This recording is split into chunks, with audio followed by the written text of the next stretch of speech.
بسم الله والصلاة والسلام على رسول الله. اللهم إنا نسألك حسن الخاتم. حبايب قلبي، ما تنسوش الاشتراك وتفعلوا زر الجرس واكتبوا لي تعليق حلو. ربنا يسعد قلوبكم يا رب، وشاركوا الفيديو للآخر. أنا آسفة يا حبايبي على التصوير، لأن النور الكهرباء قطع عندنا بقالها يجي أسبوع بتقطع على طول، فأنا بصور لكم مشغلة كشاف التليفون. النهاردة يا حبايبي هعمل معاكم فراخ في شوربة، مانيش طبخة جنبها، بس بعد ما تتعمل في شوربة هعمل لها صلصة وهزقها في الفرن. كده انا حطيت الحله لما سخنت يا حبايبي وحطيت فيها الزيت. هستنى بقى وحطيت مستكه يا حبايبي.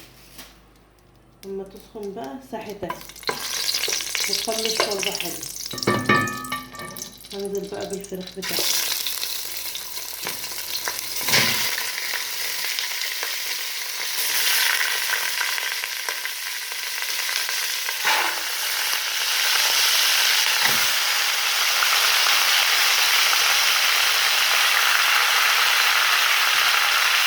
دول يا حبايبي احنا بناكل الولاد بيحبوها.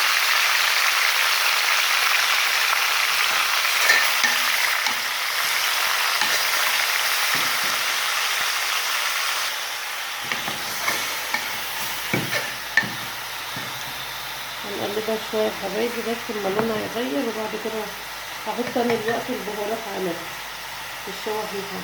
بحط فلفل يا حبايبي وشويه كمون وحبهان بس، وانا حطيت لها مستكه زي ما قلت لكم.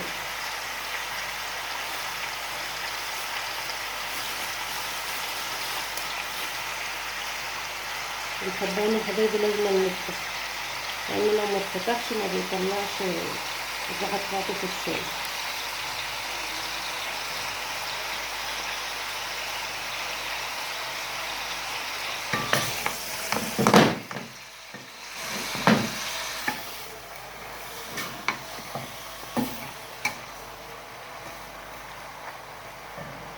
مننساش البصل يا حبايبي،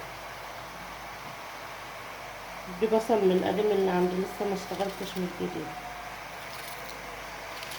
في ناس بتشقها يا حبايبي، بس انا بحب اخرطها كده في الشوربه، ولو عايزه تشقها عادي.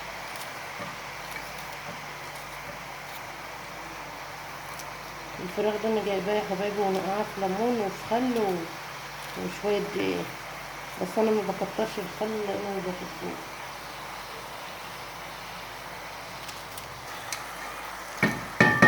كده شوحتها شويه يا حبايبي بالبهارات وبالبصل. كده هحط بقى الطماطم، هحط لها معلقتين طماطم، لان احنا بنحب الشوربه بتاعتها ما تبقاش جدعه. وبقيت الصلصه ده سبكها ببصل وفلفل، واقوم رصه فيها الفراخ.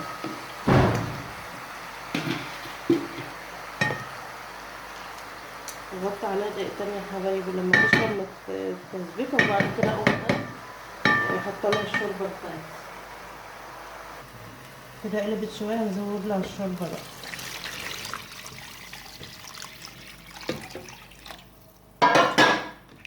بس يا حبايبي انا مش هكتر شوربه، بس هحط عليها واسيبها تستوي، وهعمل بقى دلوقتي الصلصه بتاعتها بقى يا حبايبي.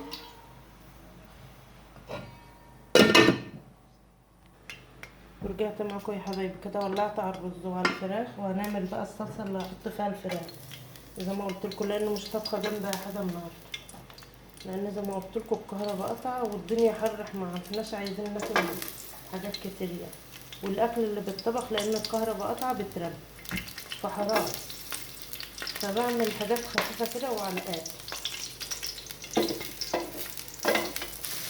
ورجعت معاكم يا حبايبي. كده بشوح البصل اهو، هخرط على بقى الفلفل الالوان.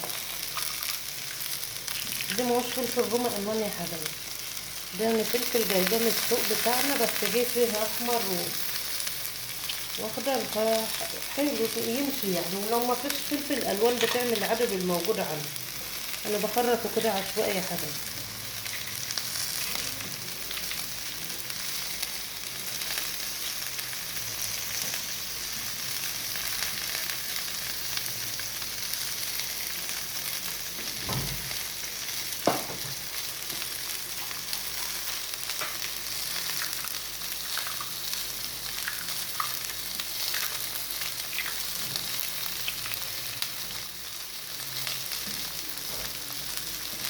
وده قرن فلفل حراق يا حبايبي. مش هعمل كله عشان حماتي وجوزي ما بيحبوش الحاجه الحراقه.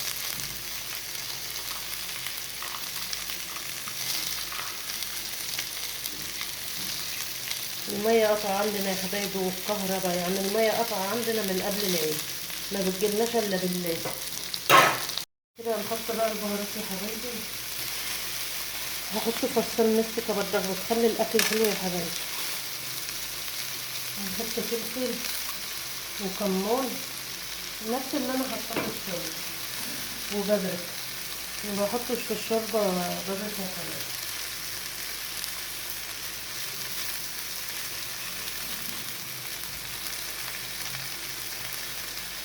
بس ومننساش بقى الملح يا حبايبي، اهم حاجه الملح، لان لو ما نسيت الملح ما الاكل بيطلع وحش. مبقيش نكتر الطماطم يا حبايبي لان هي فرخه انا مقطعاها. احط لها الملح بقى يا حبايبي واغطي عليها واسيبها لما تتسبك، وما اجي اشطب الاكل ارجع معاكم تاني. ورجعت معاكم يا حبايبي. كده عملنا الصلصه اتسبكت وحايشه شويه برضه. هرص الفراخ على الصلصه دي وهحط بقيتها عليها من الفرن وادخلها في الفرن يا حبايبي. وما اجي ارجع بقى وانا طالعه عند الفرن هرجع معاكم تاني. ورجعت معاكم يا حبايبي. كده ولعت الفرن من فوق ومن تحت وازقها بقى تقلب بس قيمه 10 دقايق وتحمر، واطفي على لان هي كده كل حاجه فيها مستويه. اما تخلص بقى يا حبايبي واخلص باقي الاكل هرجع معاكم تاني. ورجعت معاكم يا حبايبي. كده الفراخ خلصت وحمرت اهي. انا زي ما قلت لكم عملتها في شوربه، وعملت لها الصلصه اللي هي بصل وفلفل وطماطم، عملتها معاكم. ودي الشوربه بتاعتها يا حبايبي زي ما انتم شايفين. وطبخت جنبها رز، ده عشان النهارده فضل ونعمه من عند ربنا. انا بسيبه في الحلل يا حبايبي لان ولادي لسه يعني ما جوش، اللي بره واللي في كليته واللي في كده، فما بيجي بغرف بقى وبناكل. بسيبه في الوعي زي ما هو لما يجي. ما تنسوش يا حبايبي الاشتراك وتفعلوا زر الجرس واكتبوا لي تعليق حلو، ربنا يسعد قلوبكم يا رب. وشاهدوا الفيديو للاخر. والسلام عليكم ورحمه الله وبركاته.